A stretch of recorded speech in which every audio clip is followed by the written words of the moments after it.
what's going on, parents? Happy Teenager Tuesday. Hi, parents.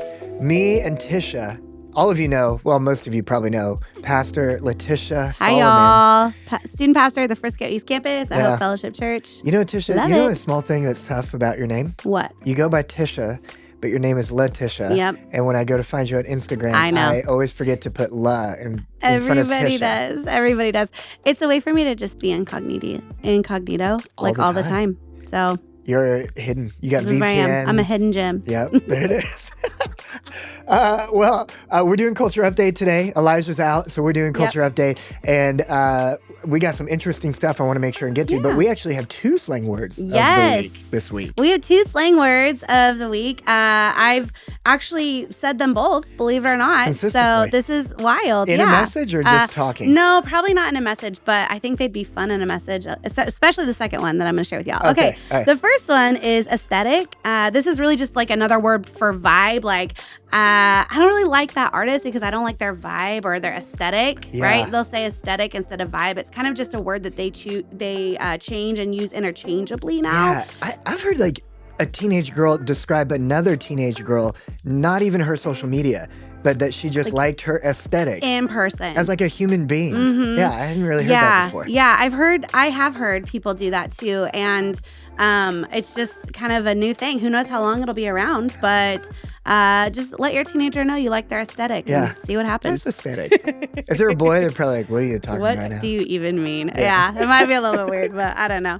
The second one is ate and left no crumbs. Ate and left no crumbs. This is awesome. It's basically used when someone did like an incredible job at something. So let's say Tamara, she just performed all of Bohemian Rhapsody by herself. You would say, man, she ate that and left no crumbs. Dang. Yeah, like that was good. That was so good. But obviously, when you say ate and left no crumbs, I mean, that just sounds way cooler. It does. To a teenager. When a teenager says that somebody else ate that, is it the same meaning too?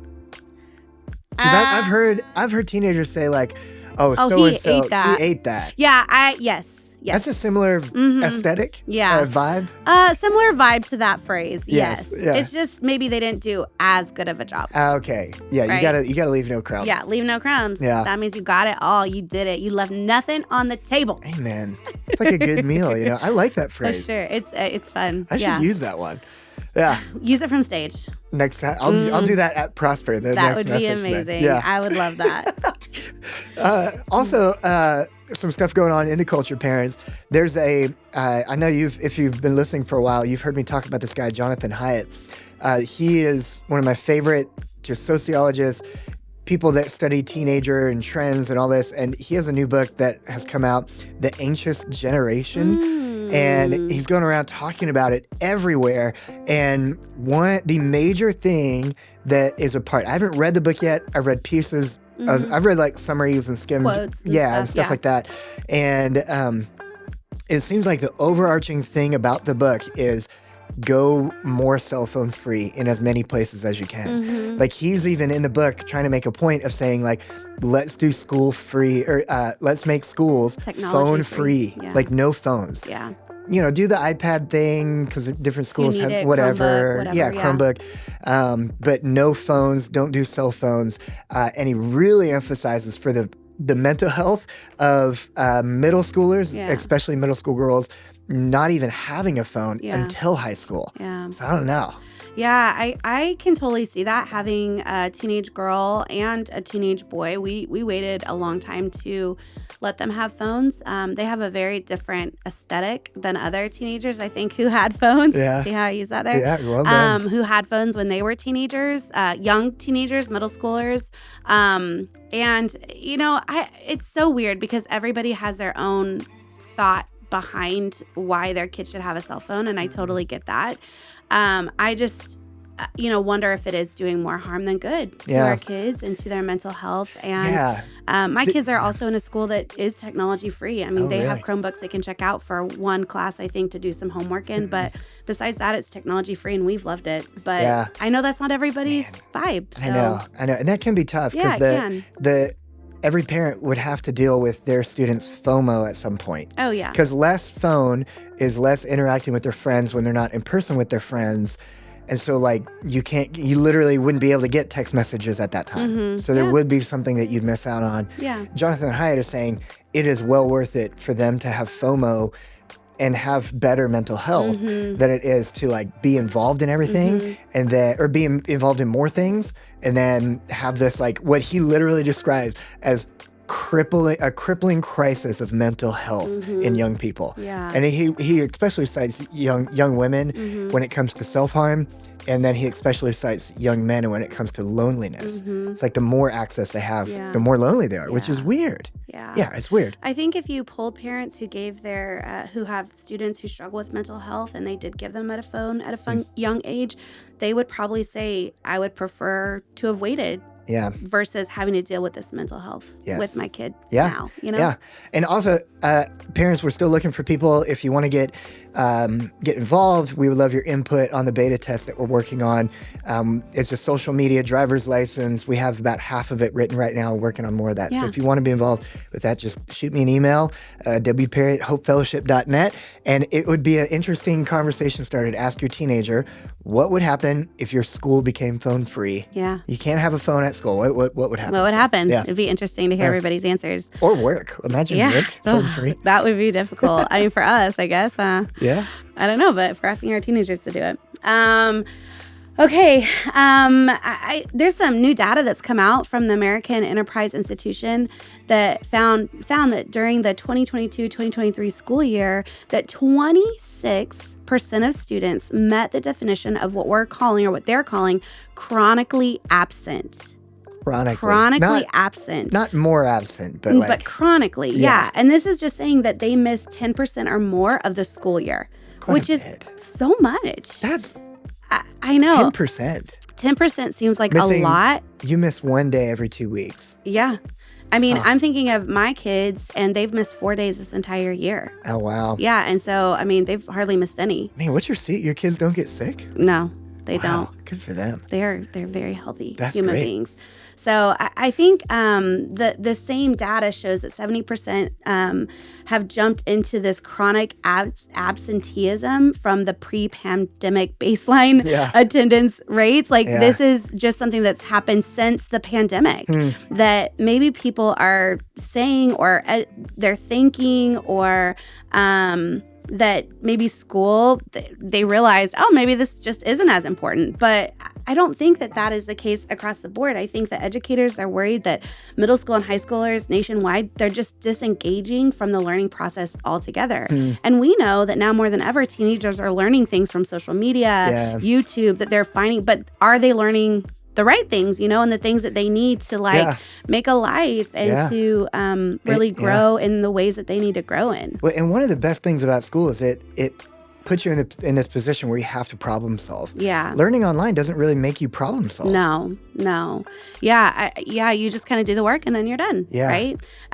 They're saying that this absentee, like the student absentee, is really hitting school districts that have a higher poverty rate, which I think is also not helpful, right? Because, we're trying really hard, or people are trying really hard to help people from communities like this really make a better life for themselves. And part of that, I really think, is education. Oh, yeah. And so anyway, I just think this is very interesting and a very interesting study that they've done at the AEI, the institute there. Yeah, that's really interesting. Yeah. I think a way you can talk about this with your students at home, parents, is just ask them the question, does attending school or other learning events in person feel less important than it used to feel? And especially those who are, like older high schoolers, they really remember like the pandemic. I think it would be interesting to ask them. And also just seeing like how much college is online now too. Oh, yeah. Like, it's a very different kind of world. Yeah, it's wild. Yeah, it is. Speaking of different world, but things that don't change, is a parent's influence in their teenager's spiritual life. This is something that I think every parent probably has heard before and hopefully keeps hearing in an encouraging way, is that parents are the number one influence in their teen's life. There's a book. This is the next book that I have. I'm about to finish one book, and then I'm going to read this book next.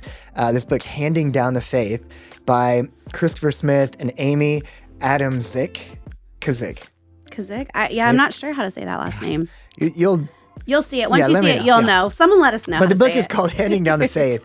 And they're two big sociologists that study like religion, especially in Western countries, religions in general, and what that looks like in family dynamics. And I have this paragraph that I want to read that is such an encouraging thing and a good reminder for all parents everywhere. Yeah. They say this in their book. The good news is that among all the possible influences, parents exert far and away the greatest influence on their children's religious outcomes. Stated differently, the bad news is that nearly all human responsibility for religious trajectories of children's lives fall on their parents' shoulders. Ouch. Woo. The empirical evidence is clear. In almost every case, no other institution or program comes close to shaping youth religiously as their parents do. Non-religious congregations, youth groups, faith-based schools, missions and service trips, summer camps, Sunday school, youth ministries, or anything else. Those influences can reinforce the influence of parents, but almost never do they surpass or override it. Honestly, this is wild. As a parent, I mean, just thinking about this, it is wild to me that is how much influence I have in my kids' life. Yeah. Wait. Yeah, it just seems like there's I don't know, maybe an emphasis would be a bad word to use, but this feeling that like, oh, my kid doesn't want me to be around him, so I need to outsource this influence to somebody else. Yeah. It's like, man, yeah, we just can't so even if we try, there's not the same effect. Yeah. Like they're going to be influenced the most by what's so interesting too is in there they talk about how it's not even about going to church as a family. It's about faith conversations at home and how the consistency of being around each other all the time and those faith conversations, not only praying for a meal, but everyday conversations in passing, conversations sitting in the living room, whatever, that really is what leads to that massive impact over time, which maybe some of you parents are like, I wouldn't really do that. And if I start doing that, that would be awkward or weird. And I don't know what to do. I have 3 questions that can maybe help you start spiritual conversations, faith conversations at home. What's number 1, what's one thing about Christianity that's always seemed weird to you? I do like that. I love that question. Yeah. Because then they might ask a question that you're like, oh, I haven't thought about that before. Yeah. Why do we believe that? Why do it? Yeah. Yeah. Question number 2, what's one question you have about my relationship with God? Love that. That is like, good. How does a teenager see relationship with God in general or their parents' relationship with God? Yeah, you got to share your experience with them. Yeah. I love that. And then number 3 is if you could ask God any one question, what would it be? If you could ask God, like, what's one question, what would it be? Like, I love that. You know? Yeah. But no, that's so good. I if love nothing that. else, remember, parents, you're the number 1 influence in their life. Yeah, that's awesome. Listen, I'm about to Amazon this book right now. I want to read it so much. Yeah. So that book is called Handing Down the Faith. Yeah, Handing Down the Faith. So that'd be good. Yep. Awesome. Yeah. Parents, if nothing else, I mean, we are here to help reinforce what you do at home. Yeah. But always remember, you can do this. You're not alone. God is with you, and so are we. Have a great week. Have a great week.